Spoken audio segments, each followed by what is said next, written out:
So today we are going to talk about basics of economics. You know, what is an economy? How does it work? What is economics?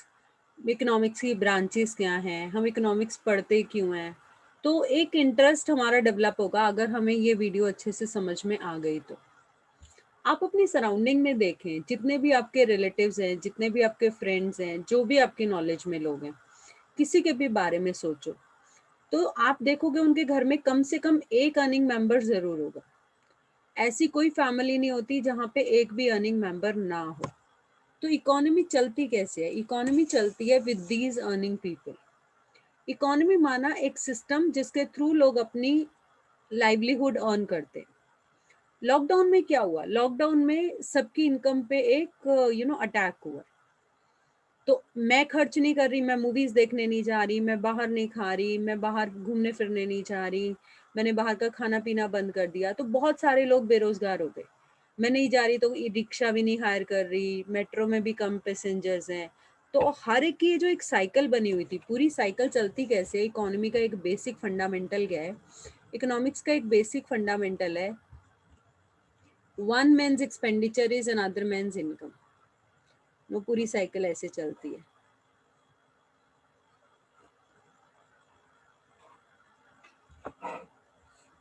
So one man's expenditure is another man's income. इस principle पे आपकी पूरी economy चल रही है।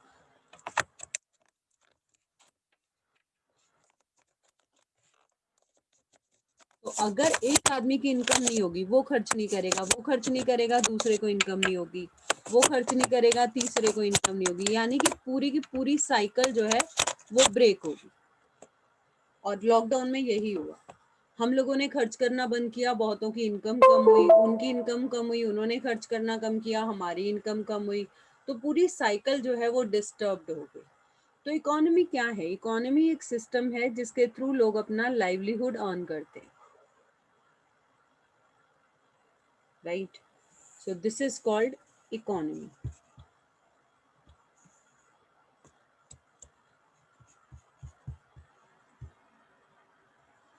Parts of economy. There are basically three parts of economy. One is called your production, one is called consumption, one is called capital formation. आप इनको vital functions of an economy भी कह सकते हैं कि इन तीन functions के बिना कोई भी economy नहीं चलती। तो ये तीन functions क्या हैं, हम इसको अच्छे से समझते हैं पहले। ये तीन functions हैं। प्रोडक्शन माना कि आप किसी चीज में यूटिलिटी एड ऑन कर रहे हो। कपड़े में उतनी यूटिलिटी नहीं है जितनी रेडीमेड गारमेंट्स में, यानी फैब्रिक को मैंने वेयरेबल गारमेंट में कन्वर्ट किया तो मैंने प्रोडक्शन की। ये पीपीटी स्लाइड आपको वैसे भी अवेलेबल हो सकती है, लेकिन इसकी यूटिलिटी बढ़ गई मेरे समझाने के बाद। तो मेरे समझाने से इसकी यूटिलिटी में ऐड ऑन हुआ, तो मैंने अपनी टीचिंग सर्विसेज प्रोड्यूस की। कंजम्पशन क्या है? जब कोई उस जो यूटिलिटी में प्रोड्यूस कर रही हूँ उसको कोई यूटिलाइज कर रहा है, तो वो कंजम्पशन है। जैसे अभी ये कपड़ा बना, इसको किसी ने पहना, तो जो पहन रहा है वो कंज्यूम कर रहा है। मैं पढ़ा रही हूँ तो जो पढ़ रहा है वो कंज्यूम कर रहा है। अगर हम जितना प्रोड्यूस करते हैं सारा कंज्यूम कर लेंगे तो हम वहीं के वहीं रहेंगे जहां हम थे। इकोनॉमी ग्रो कैसे करती है? इकोनॉमी कहती है reduce the consumption of cake today. Cake माना इनकम। तो यहाँ पे हम एक मेटाफोरिकल वे में वर्ड यूज कर रहे हैं, केक। आपने मेटाफोर्स पढ़े होंगे इंग्लिश में, फिगर्स ऑफ स्पीच। तो reduce the consumption of cake today, आज केक कम खाओ, सो that size of cake itself increases, ताकि केक का साइज बढ़ जाए। अगर आप बच्चे जो भी ये वीडियो देख रहे हैं मेरी, अगर वो नोट्स नहीं ले रहे तो उन्हें समझ में नहीं आएगा। नोटबुक पेन लेके बैठें, साथ साथ नोट करें। टाइम पास की तरह हम यूट्यूब वीडियो जब देखते हैं एजुकेशनल, तो वो टाइम पास वीडियो नहीं होती कि हाँ बैठे हैं और सोफे पे पसर के बैठे हैं और देख रहे हैं, कुछ समझ में नहीं आएगा। Sit like a student, stationery लीजिए अपनी, साथ साथ नोट्स नोट करिए। So reduce the consumption of cake today so that size of cake itself increases. This is called capital formation. यानी मान लेते हैं मेरी इनकम 1 लाख रुपीज है, मैं उसमें से 60,000 खर्च करती हूँ, 40,000 सेव करती हूँ। तो 1 साल के बाद मेरे पास 4,80,000 होगा। मैंने उसकी जो है एक ऑल्टो खरीदी और ओला उबेर में लगा दी, ऑल्टो खरीद के मैंने जो है उसे इन्वेस्ट कर दिया। तो वहाँ से भी मुझे इनकम आने लग गई 20,000 अ मंथ। तो मेरा केक का साइज़ कितना हो गया? 1,20,000। तो reduce the consumption of cake today so that the size of cake itself increases. Cake बढ़ गया ना आपका अगर आपने कम कंज्यूम किया तो। This is called capital formation. Capital formation refers to increase in productive capital of an economy. आप देखो आपके पेरेंट्स भी जितना कमाते हैं वो सारा नहीं खर्च करते, वो कुछ आप खर्च करते हैं, बाकी वो क्या करते हैं, सेव करके कभी घर ले लिया, कभी गोल्ड खरीद के रख दिया। इवन जो आपके ऊपर वो खर्च कर रहे हैं उससे क्या हो रही है? Human capital formation. कल को आप अच्छा अर्न करोगे, उनकी ओल्ड एज अच्छी जाएगी, तो वो अपनी इनकम से आराम से घूमने फिरने भी जा सकते हैं, वर्ल्ड टूर भी कर सकते हैं, लेकिन वो कंजम्पशन पे खर्च नहीं कर रहे। वो उसका एक डिफरेंस कैपिटल फॉर्म कर रहे हैं फॉर फ्यूचर सिक्योरिटी। जो इकोनॉमी कैपिटल फॉर्मेशन नहीं करती वो जहाँ है वहीं की वहीं रहती है, और एक्चुअली वो वहाँ भी नहीं रहती, वो पीछे हो जाती है क्योंकि बाकी वहाँ नहीं है। अगर आज से जब इंडिया को और चाइना को एक साथ फ्रीडम मिली थी, हमें 1947 में और रादर उनको 1949 में, हमसे 2 साल बाद, दोनों ने एक जगह से भागना शुरू किया, लेकिन आज वो कहाँ है और हम कहाँ हैं। तो अगर आप नहीं करोगे तो आप वहाँ भी नहीं रहोगे, क्योंकि बाकी आपसे स्पीड से दौड़ रहे हैं, आप उनसे बहुत पीछे रह जाओगे। इसलिए कैपिटल फॉर्मेशन बहुत ज़रूरी है।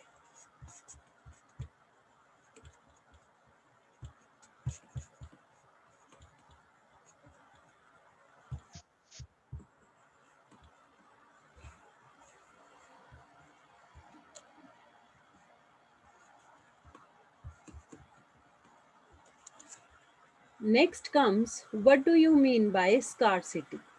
Scarcity means कोई चीज़ का कम होना। कम होना मीन्स कि उसकी डिमांड ज़्यादा है और उसकी सप्लाई कम है, तो हम कहते हैं कि ये चीज़ स्केयर्स है। हिंदी में कहा जाता है दुर्लभ। दुर्लभ माना जिसको लभते रहो, आसानी से ना मिले। पंजाबी में लभना कहते हैं किसी चीज़ को ढूंढने को। You want it but it is not available, तो दैट इज दुर्लभ। यू नो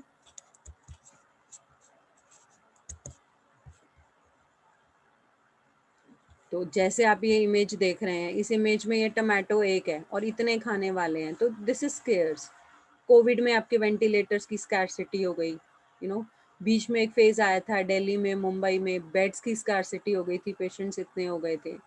और ज़्यादातर आप देखेंगे अच्छी चीज़ों की ही स्कार्सिटी होती है, क्योंकि बुरी चीज़ों की डिमांड ही नहीं होती, तो वो स्केयर्स कैसे होंगी? कोई मुझे कहे कि कोई चीज़ 100 यूनिट्स है, वो स्केयर्स है या नहीं है, तो मैं नहीं बता सकती। स्कार्सिटी 100 या 200 से नहीं होती, स्कार्सिटी होती है by comparing demand and supply.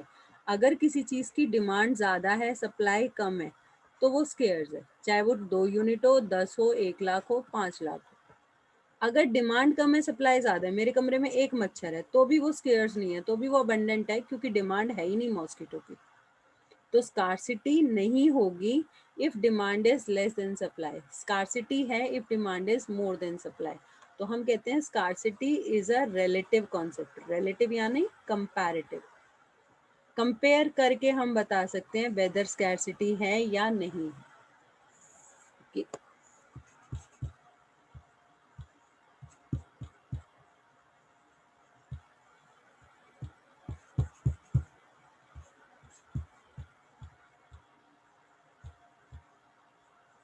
Resources, अब हम समझेंगे कि रिसोर्सेज हमारे स्केयर्स होते हैं, लेकिन रिसोर्सेज होते कौन कौन से हैं। तो इकोनॉमिक्स में किसी भी चीज़ की प्रोडक्शन करने के लिए इकोनॉमी को 4 चीज़ों की ज़रूरत पड़ती है: land, labour, capital and entrepreneurial skill. तो हम इसकी काफ़ी डिटेल में बात करते हैं।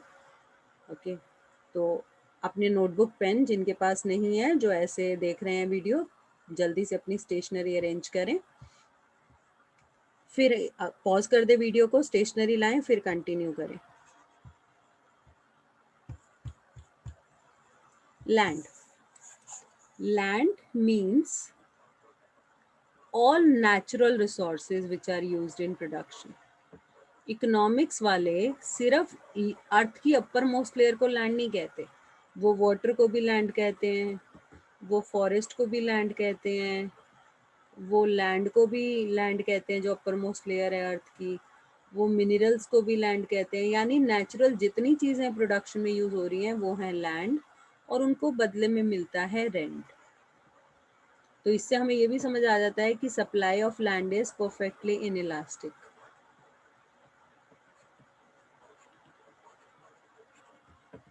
आप जितना मर्जी प्राइस बढ़ा लो, आप लैंड की सप्लाई नहीं बढ़ा सकते, क्योंकि वो नेचुरल है, वो मैन मेड नहीं।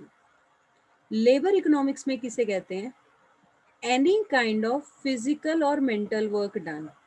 आप किसी भी तरह का फिजिकल वर्क कर रहे हैं या मेंटल वर्क कर रहे हैं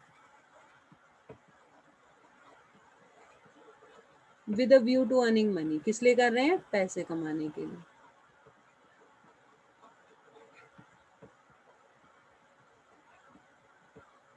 ठीक है, it is called labour.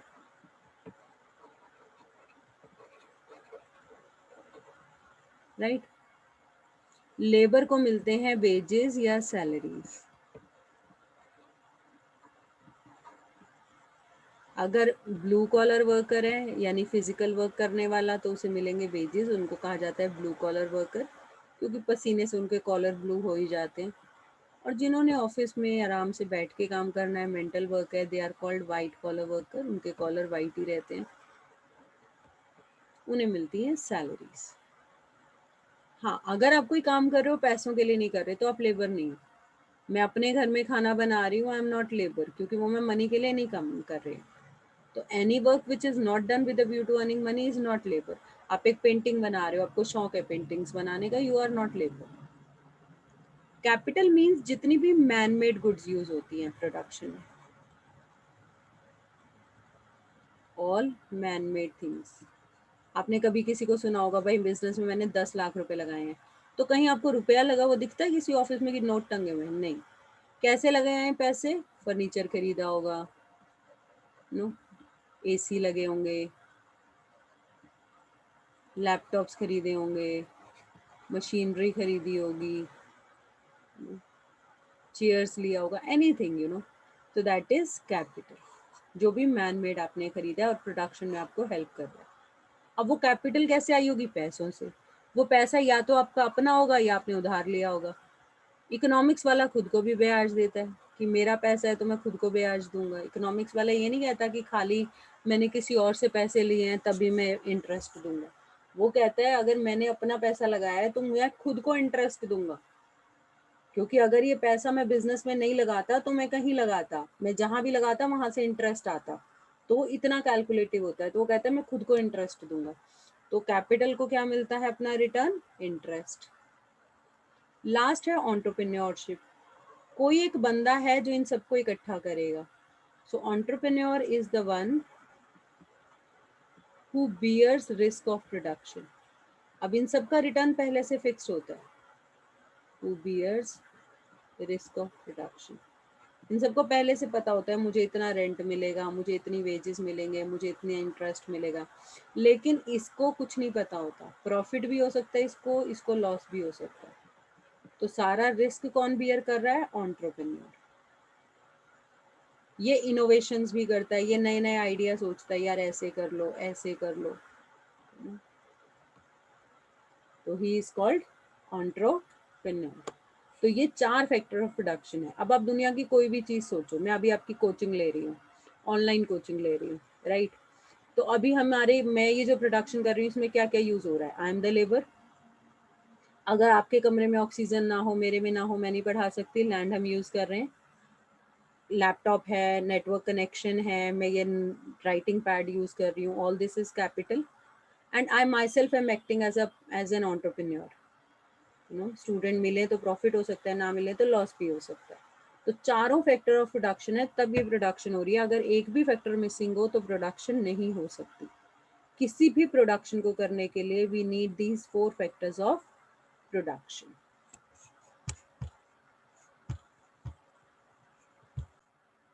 Entrepreneurship देखो क्या है, एक अगर मैं इसकी और डिटेल लूँ तो पीटर ड्रकर ने कहा था entrepreneur is the person who gets return for his innovations. Innovation माना नया आइडिया सोचना। अब अचानक कोविड में स्कूल बंद हो गए, ये आइडिया किसी ने चलाया कि क्लासेस ऑनलाइन चलाओ, स्कूल खोलो, ऑनलाइन पढ़ाई शुरू करो। यू नो, इंडिया में तो कॉन्सेप्ट बहुत कम था ऑनलाइन कोचिंग का, लेकिन बहुत पॉपुलर हो गया। तो दिस इज इनोवेशन। आप देखते हैं हर बार मोबाइल के नए नए ऐप्स आते रहते हैं। मोबाइल का जब एक नया मॉडल आता है उसमें और नए फीचर्स आते रहते हैं। ये सब कौन करता है? ये एंटरप्रेन्योर करता है। जो एंटरप्रेन्योर जितनी अच्छी इनोवेशंस कर पाता है वो उतना प्रॉफिट कमाता है। आईफोन में और बाकी फोन्स में सबसे बड़ा गैप किस चीज़ का है? फीचर्स का। कोई भी फोन, कोई भी ऐप, कोई भी गैजेट, कोई भी चीज़ महंगी क्यों बिकती है? Because of its extra ordinary features. तो एंटरप्रेन्योर का काम क्या है? इनोवेशन करना, प्रोडक्ट को बेटर करना, प्रोडक्ट में नई नई चीज़ें लाना और सबको इकट्ठा करना, लैंड को, लेबर को, कैपिटल को, और फिर सबसे प्रोडक्शन करवाना। अब उस प्रोडक्शन के बाद चाहे करोड़ों में प्रॉफिट हो, सारा एंटरप्रेन्योर का। लॉस हो तो एंटरप्रेन्योर बियर करेगा। ऐसा नहीं है कि अगर मैं एक स्कूल में पढ़ा रही हूँ, उसे लॉस हो तो वो मेरी सैलरी नहीं देंगे, और ऐसा भी नहीं उन्हें करोड़ों में प्रॉफिट हो जाए तो वो मुझे करोड़ों देंगे। तो मैं रिस्क नहीं ले रही, I am a labour, I am getting my fix salary. लेकिन जो एंटरप्रेन्योर है वो रिस्क ले रहा है, और उसका एडवांटेज ये है कि वो चाहे तो आकाश में भी पहुंच सकता है, और लॉस हुए तो बिल्कुल पाताल में भी जा सकता है। तो वो बहुत ज़्यादा उसकी इनकम में डेविएशंस आ सकते हैं।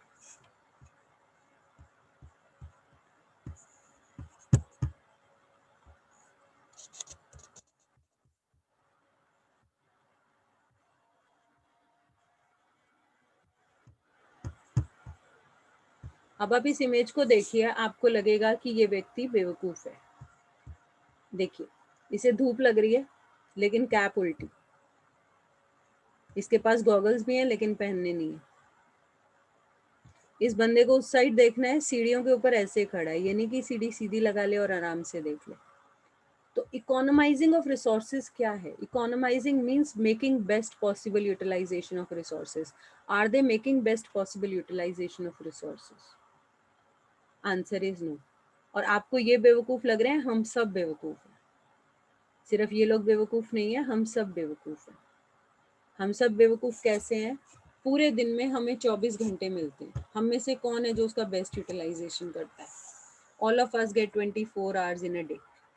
कितने आवर्स ऐसे ही वेस्ट हो जाते हैं बेफजूलियत सोने में, बेफजूलियत खाने में, बेफजूलियत थॉट चलाने में। कितने हमें थॉट्स डेली मिलते हैं, हम में से कौन है जो उन थॉट्स का बेस्ट यूटिलाइजेशन करता है कि मेरे सारे थॉट्स एनलाइटेंड थॉट्स होने चाहिए? नहीं। पूरे दिन में हमारे जो हैं, हमें कितना एनर्जी मिलता है, उस एनर्जी को हम कहाँ लगाते हैं? लड़ने में, गुस्सा करने में, इरिटेट होने में। तो we are also not economising our resources. मैं to be honest as an economist, मेरा बिलीफ सिस्टम ये है, रिसोर्सेज आर नॉट लिमिटेड। जबकि पूरी इकोनॉमिक्स इस पे बेस्ड है, रिसोर्सेज आर लिमिटेड। आपको यूज करना नहीं आता, रिसोर्सेज आर अबंडेंट। आप देखिए, आप सारे मेट्रो स्टेशन को रात को रैन बसेरा बना सकते हैं। All poor people can stay there at night. लेकिन प्रॉब्लम कहाँ पे है? प्रॉब्लम है कि पुअर पीपल में गुड हैबिट्स नहीं है। मे बी वो वहाँ गंद मचा देंगे, साफ नहीं रखेंगे, कोई हो सकता है चोरी भी कर ले। तो ये प्रॉब्लम नहीं है कि रिसोर्सेज नहीं है, प्रॉब्लम ये है कि वैल्यूज नहीं है। हम सब अपने अपने घरों में रात को किसी को भी रख सकते हैं, अगर हमें ये श्योर हो कि ये बंदा क्रिमिनल नहीं है। तो पॉवर्टी का सबसे बड़ा कॉज क्या हुआ? पॉवर्टी का सबसे बड़ा कॉज हुआ लैक ऑफ वैल्यूज। लोगों में वैल्यूज नहीं है। वैल्यूज आ जाए तो पॉवर्टी खत्म हो सकती है। जब इंसान एक डॉग को पाल सकता है तो क्या ह्यूमन बींग को नहीं? लेकिन डॉग अपने मालिक को नहीं काटता, ह्यूमन बींग मालिक को भी काट जाता। तो ये लैक ऑफ वैल्यूज के कारण पॉवर्टी है। अगर वैल्यूज हो सभी में, फ्रॉम टॉप टू बॉटम, तो ना तो करप्शन हो और ना पॉवर्टी हो। रिसोर्सेज कम नहीं है, रिसोर्सेज ऑप्टिमली यूटिलाइज नहीं होते। एक आदमी के पास 10 मकान है, 9 पे ताला लगा के चाबी अपने घर रख के बैठा है। तो we are not making optimum use of available resources. Economics हमें ये सिखाती है, make best possible use of available resources. This is what economics teaches us.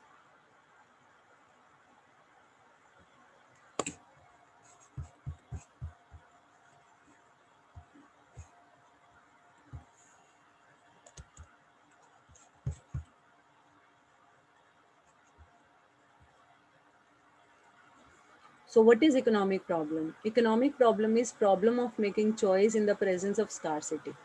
So here you need to understand certain things very thoroughly.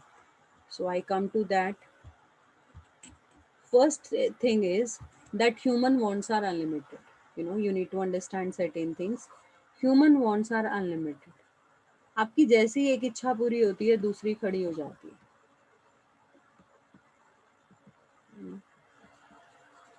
एक आदमी जिसके पाँव ना हो, वो ईश्वर से कहता है कि सिर्फ मुझे पाँव दे दो. जिसके पाँव है उसे साइकिल चाहिए, जिसके पास साइकिल है उसे बाइक चाहिए, बाइक वाले को गाड़ी चाहिए, गाड़ी फिर 800 से लेके BMW तक एक लंबी रेंज है. जो बंदे के पास रहने को घर ना हो, वो कहता है छत हो काश मेरे सिर पे.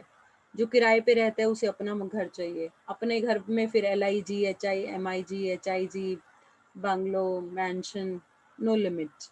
तो human wants are unlimited. They are unlimited quantitatively और क्वांटिटेटिवली से ज़्यादा क्वालिटेटिवली.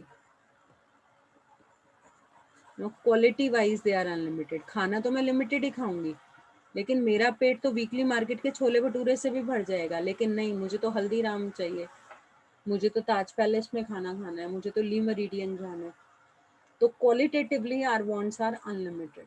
कपड़ा तो मेरे को चाहिए कि ठीक है बॉडी कवर करने के लिए कपड़ा चाहिए, लेकिन कपड़ों में भी ब्रांडेड ही चाहिए. तो qualitatively human wants are unlimited. Resources are limited, जो कि मतलब इकोनॉमिक्स कहती है, बट मैंने आपसे अपनी एक पर्सनल बात शेयर की कि मेरी खुद की इंडिविजुअल ओपिनियन है कि रिसोर्सेज आर नॉट लिमिटेड. तो हमें सेंस नहीं है यूज़ करने की, बट पूरी इकोनॉमिक्स इस पे चल रही है दैट रिसोर्सेज आर लिमिटेड. हमारे पास लैंड लिमिटेड है. अल्टीमेटली इंडिया का एक लिमिटेड एरिया है. अब वहाँ अगर हम स्कूल बनाएं तो हॉस्पिटल नहीं बना सकते, हॉस्पिटल बनाएं तो रेजिडेंशियल एरिया नहीं बना सकते. तो हम क्या बनाएं क्या नहीं बनाएं, we have to make a choice. हमारे पास लेबर लिमिटेड है, हमारे पास कैपिटल लिमिटेड है, हमारे पास एंटरप्रेन्योरियल स्किल लिमिटेड है. मैक्रो लेवल पे, मैक्रो माना पूरी इकोनॉमी लेवल पे. और इंडिविजुअल के लेवल पे हमारी इनकम लिमिटेड है. तो ये नहीं है हम अनलिमिटेड चीज़ खरीद सकते. तो हमारे रिसोर्सेज लिमिटेड है, इसलिए हमें ये चूज़ करना पड़ता है क्या करें क्या नहीं. और रिसोर्सेज के ऑल्टरनेट यूजेस हैं. अगर एक रिसोर्स का एक ही यूज़ होता तो हमें चॉइस नहीं करनी पड़ती, but resources have alternate uses. अगर हम उससे यूज़ ए में लगाते हैं तो बी में नहीं लगा सकते, बी में लगाते हैं तो सी में नहीं लगा सकते, सी में लगाते हैं तो ए में नहीं लगा सकते. So we have to choose. आपके पास वही 24 घंटे हैं. अगर आज आप सारा दिन क्रिकेट खेलते रहे तो मे बी अगले दिन आपका यूटी है, आप पढ़ नहीं पाए. अगर आप पढ़ रहे हो तो आप मे बी क्रिकेट नहीं खेल पाए. मे बी अगर आप जो है सोते रहे 12 बजे तक, तो आप दोनों में से कुछ नहीं कर पाए. You have to make a choice कि मेरे लिए लाइफ में इम्पोर्टेंट क्या है. So I should make a balance.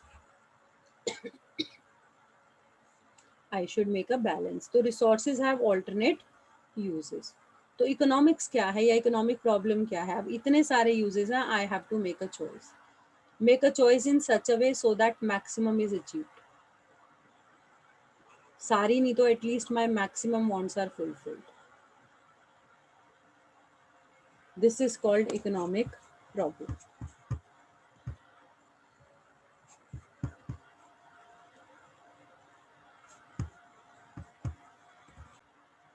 So if we come to detail of this now, it says scarcity of resources as is visible on your screen. 5 लोग हाथ धोना चाह रहे हैं, पानी आप देख रहे हैं टैप में कितना आ रहा है. तो रिसोर्सेज लिमिटेड है as compared to their demand. जितना लोग चाहते हैं उस हिसाब से रिसोर्सेज नहीं है. बड़ा इजी है बैठ के गवर्नमेंट पे कमेंट करना, लेकिन उधर से कोविड संभालो, उधर से चाइना अटैक कर रहा है, उधर से इतनी 136 करोड़ की पॉपुलेशन, उनके रूटीन खर्चे, और रिसोर्सेज आर लिमिटेड. तो कैसे करो, it's not an easy task. तो it seems easy to comment but it is not that easy to tackle things. Unlimited human wants ऐसी हैं, फेसबुक आ गया ट्विटर चाहिए, ट्विटर आ गया इंस्टा चाहिए, उसकी वांट्स खत्म नहीं होती कि भाई फेसबुक आ गया बहुत है, नहीं, व्हाट्सअप चाहिए, फिर और तो सोशल मीडिया नए नए टाइप के आते चले जाते हैं। सिमिलरली उसको कार भी चाहिए, जीन्स चाहिए, और उसमें भी क्वालिटी बहुत है, वेराइटी बहुत है। तो the moment one want is fulfilled another emerges.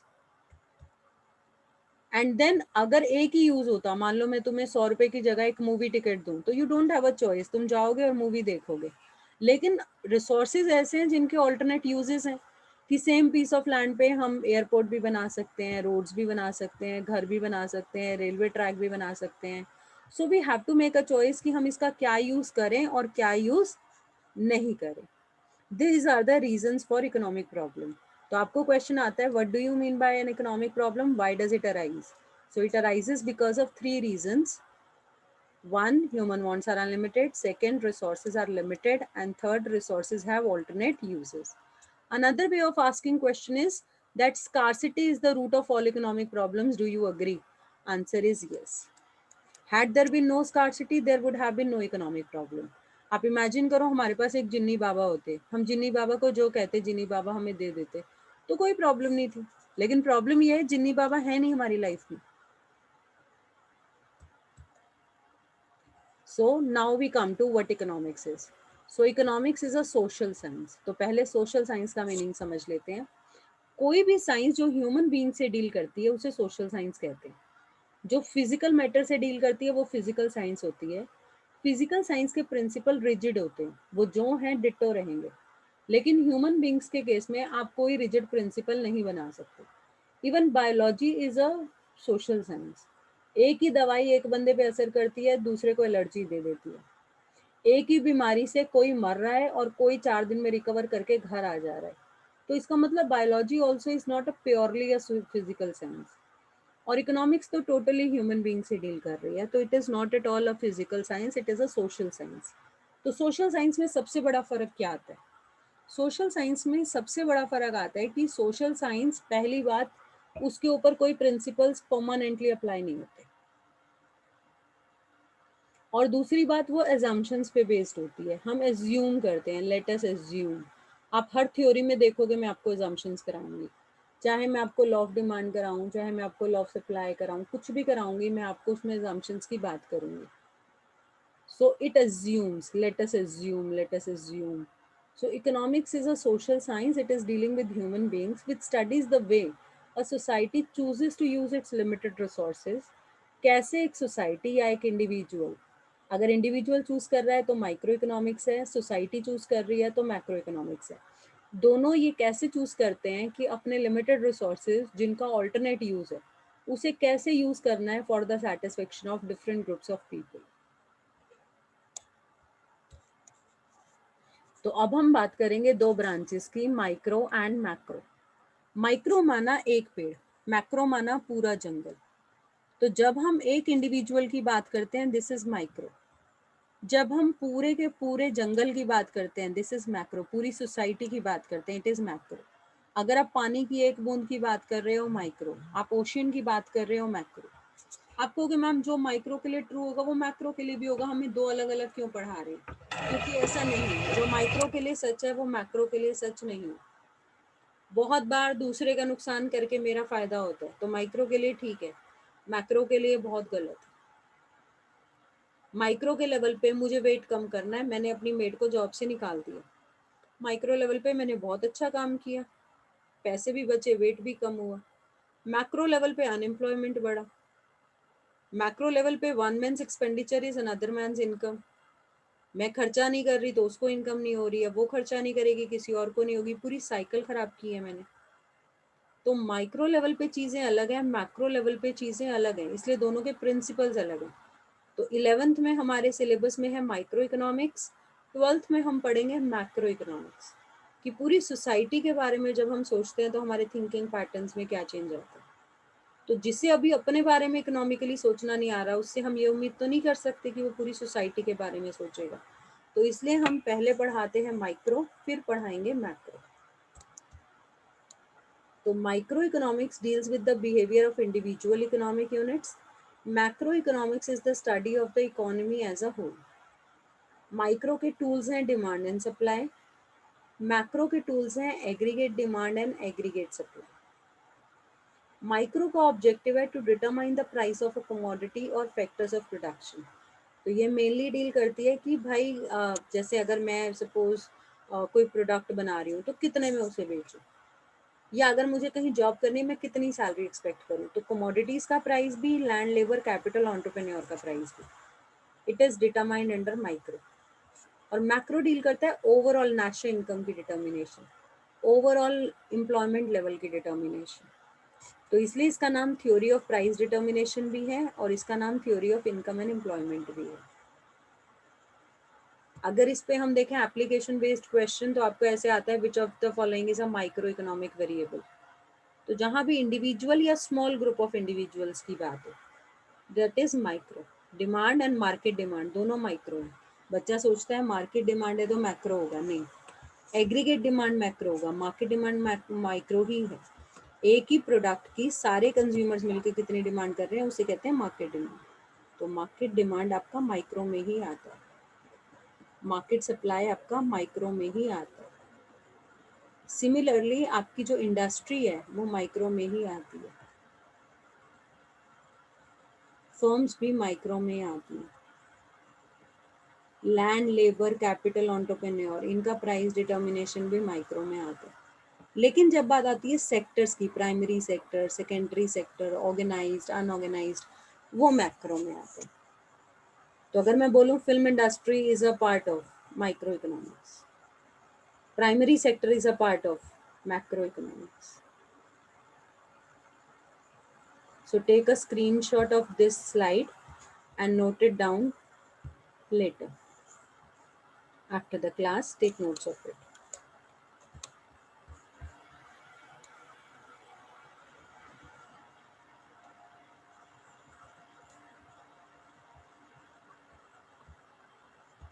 Let's proceed further.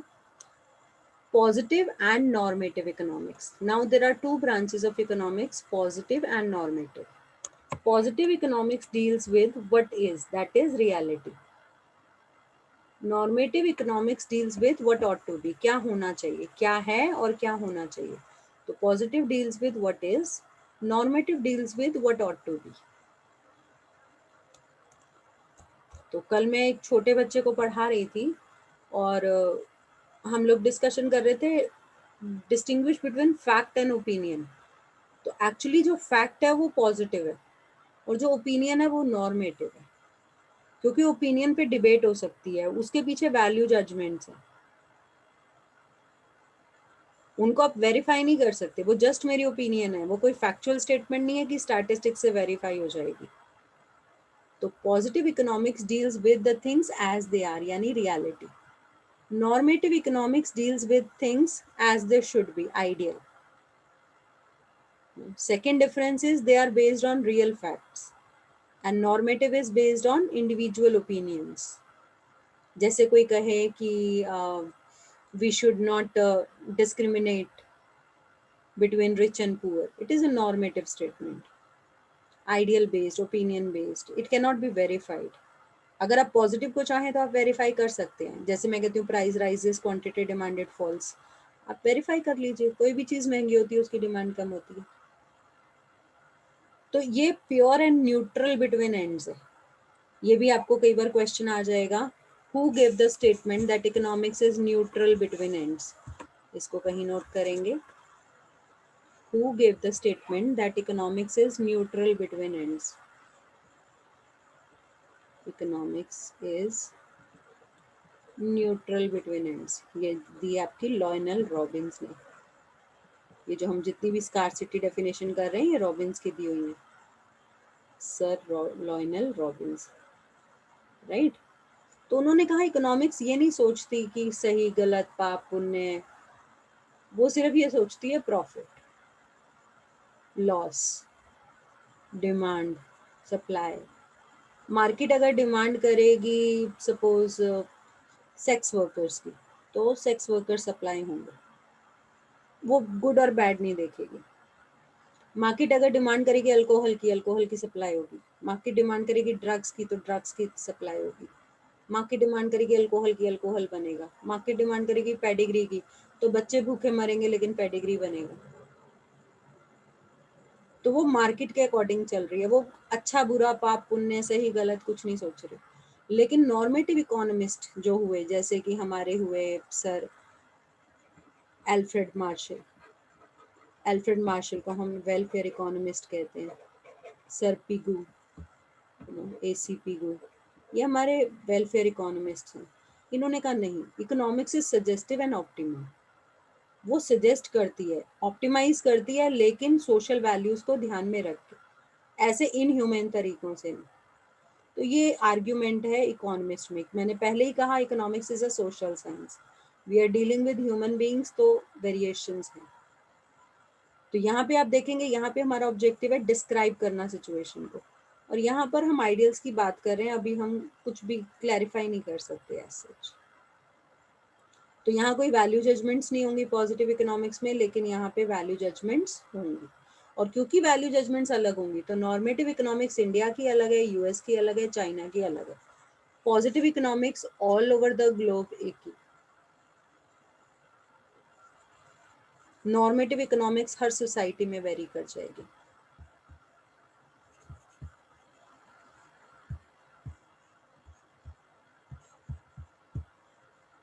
Start taking notes of it, or take a screenshot and take notes after the class.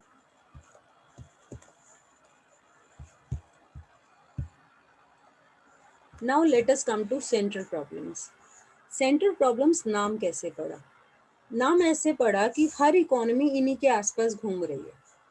Central problems माना वो प्रॉब्लम जो हर economy में, चाहे वो rich हो, poor हो, developed हो, developing हो, मिक्स्ड हो, कैपिटलिस्ट हो, सोशलिस्ट हो, किसी भी तरह की इकोनॉमी हो, ये प्रॉब्लम हर जगह है। क्यों? क्योंकि हर जगह ह्यूमन बीइंग है, और हर जगह के ह्यूमन बीइंग की एक ही टेंडेंसी है कि जितना भी आ जाए, ह्यूमन वांट्स आर अनलिमिटेड। अच्छा, कई लोग इसको नेगेटिव मानते हैं कि भाई ये तो बहुत बुरी बात है, हमारी वांट्स कभी पूरी नहीं होती। इसी कारण से तो तुम आज मेट्रो तक पहुंचे हो। तुम्हारी वांट्स पूरी हो जाती तो तुम बैलगाड़ी में ही खुश हो जाते। तुम्हारी ये जो जर्नी हुई है बैलगाड़ी से लेकर मेट्रो तक, इसके पीछे का बेसिक क्या है कि गॉड ने तुम्हारे अंदर एक चिप डाली है, उस चिप का नाम है यू आर नेवर सेटिस्फाइड। बैलगाड़ी आ गई, तुम ढूंढते रहे, पहिया ढूंढा, साइकिल बनाई, फिर इंजन ढूंढा, करते करते आज तुम मेट्रो पे भी सेटिस्फाइड नहीं हो, तुम उससे ज्यादा बुलेट ट्रेन कुछ और लगे हुए हो।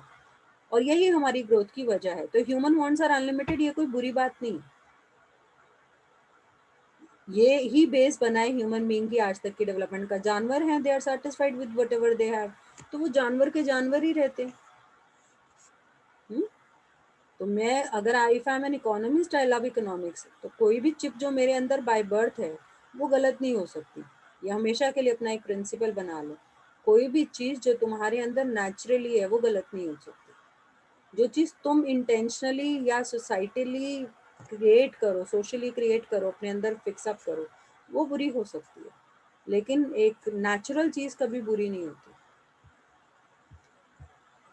Production, distribution and disposition of goods and services are the basic economic activities of life. हाँ, लेकिन इसमें एक बात ध्यान कर लेना कि कई बार नेचुरल चीज़ें हमारी बिगाड़ी हुई हैं। जैसे बाय नेचर कई लोग जानवर नुमा होते हैं, तो प्रिंसिपल को थोड़ा ठीक से अप्लाई करना, थॉरली पहले सोचना उस पर। Coming back to my topic, central problems of an economy. So there are three basic central problems: what to produce and in what quantities, how to produce and for whom to produce. जितने भी बच्चे इस समय पे ये video देख रहे हैं, मैं उनसे एक सवाल पूछूं कि उनकी मम्मी ने आज तक कितनी बार उनसे ये सवाल पूछा है कि आज क्या बनाऊं।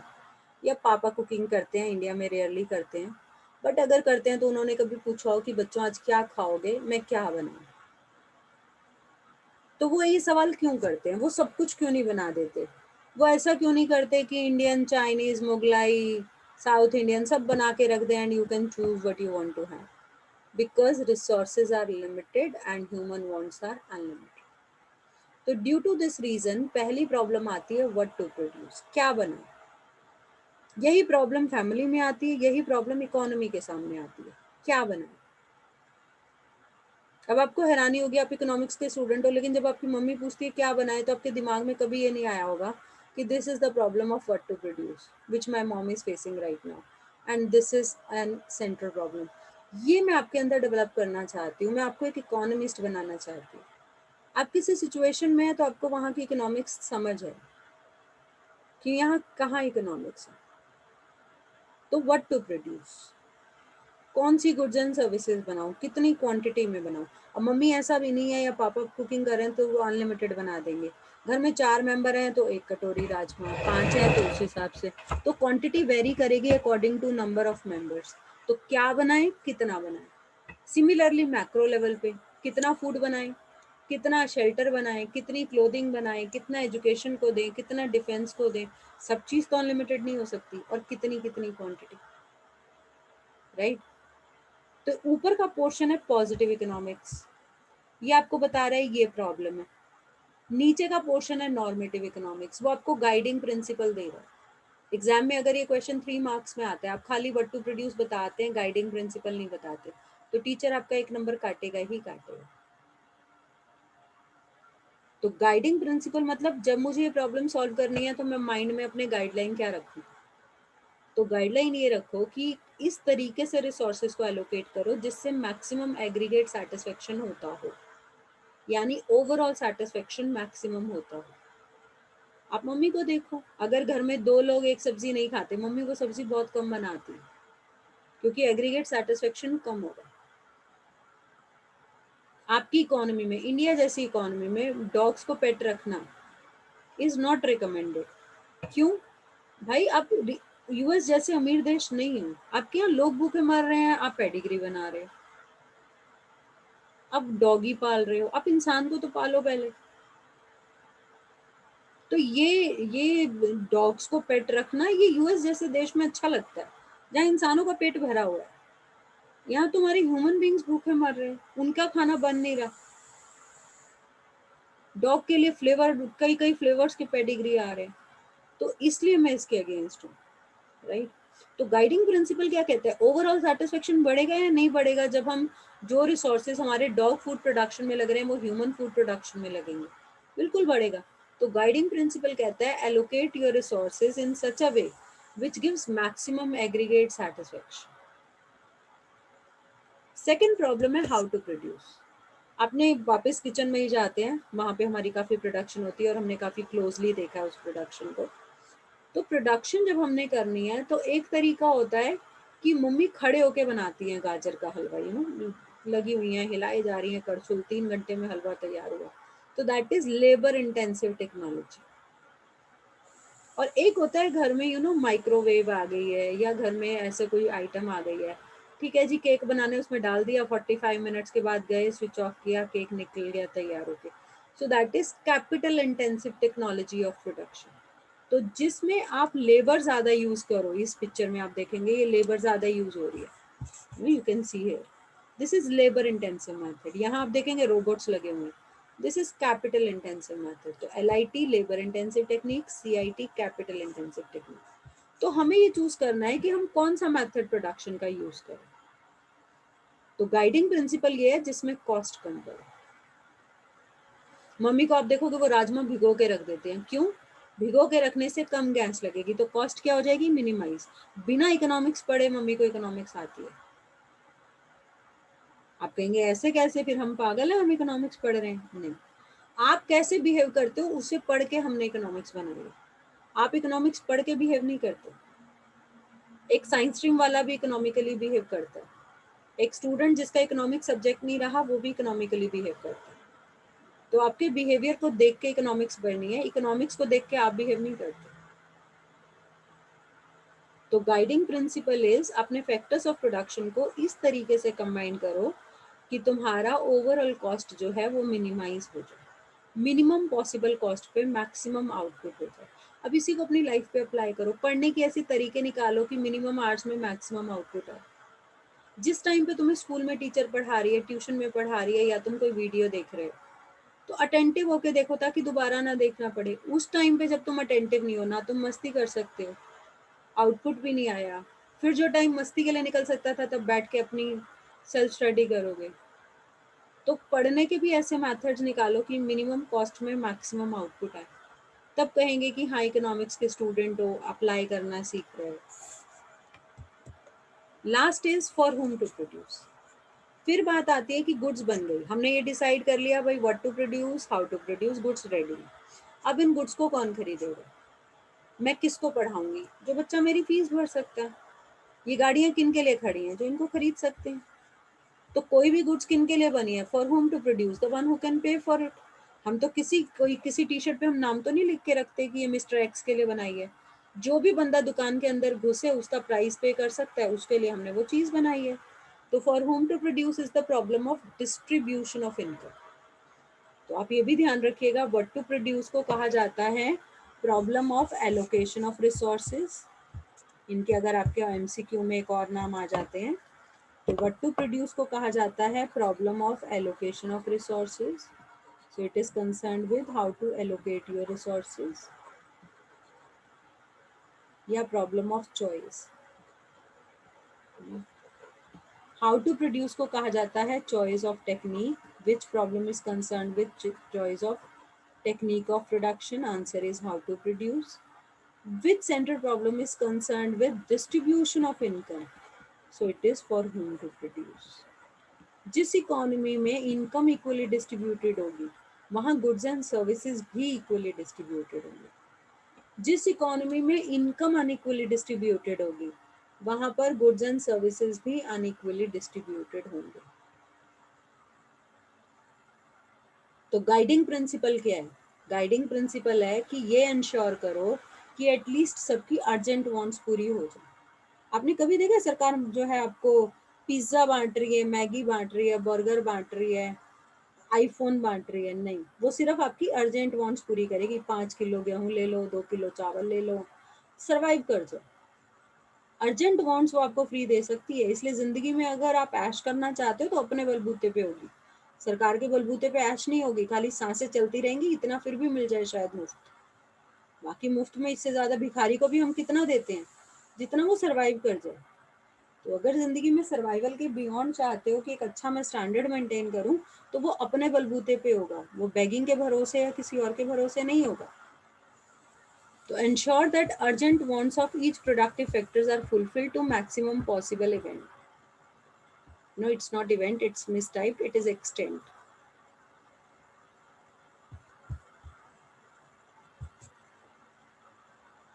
लेकिन रियल वर्ल्ड में ये प्रिंसिपल काम नहीं करता। आपने देखा होगा जिसके पास पे करने के लिए उसके डॉग के लिए भी सब कुछ आता है, जिसके पास पे करने के लिए नहीं उसके बच्चों के लिए भी नहीं आता। तो यानी ये प्रिंसिपल तो काम नहीं कर रहा। तो रियल वर्ल्ड में क्या प्रिंसिपल काम कर रहा है, रियल वर्ल्ड में ये प्रिंसिपल काम कर रहा है more I contribute to output more income I get. जिसने केक बनाने में जितनी हेल्प की है, केक जब बटेगा उसको उतना ज्यादा मिलेगा।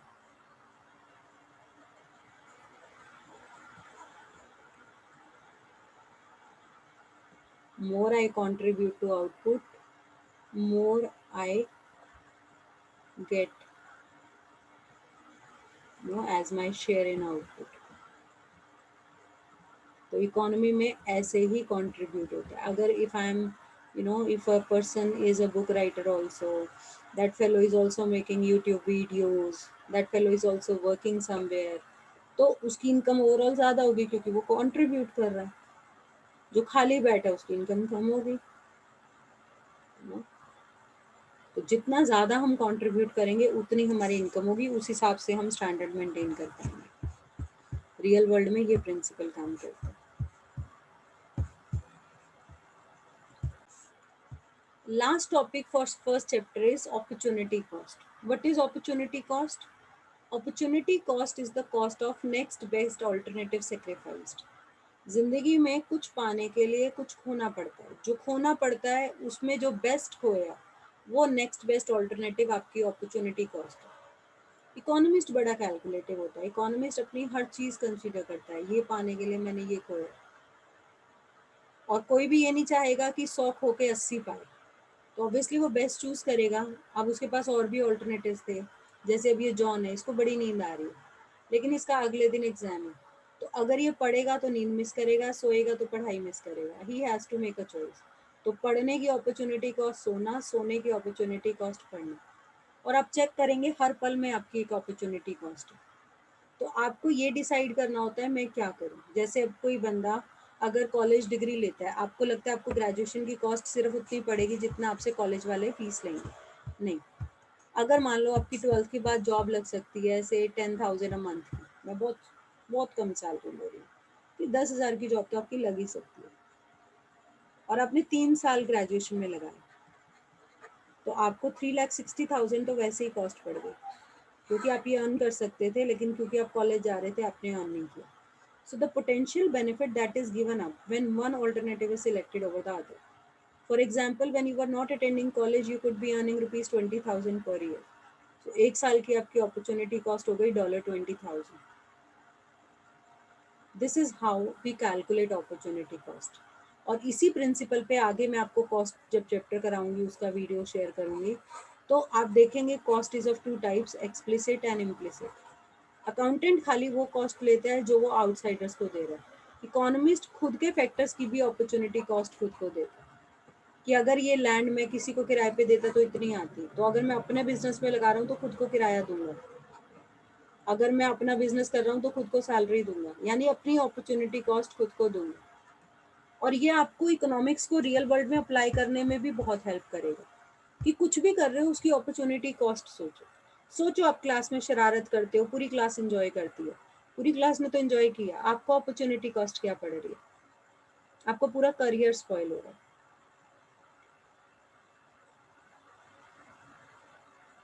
तो हर चीज़ की अपॉर्चुनिटी कॉस्ट हमें सोचनी चाहिए, कि मैंने ये किया, इस टाइम पे मैं ये कर सकता था, मैंने ये खोया, जो मैंने खोया उसकी वैल्यू क्या है।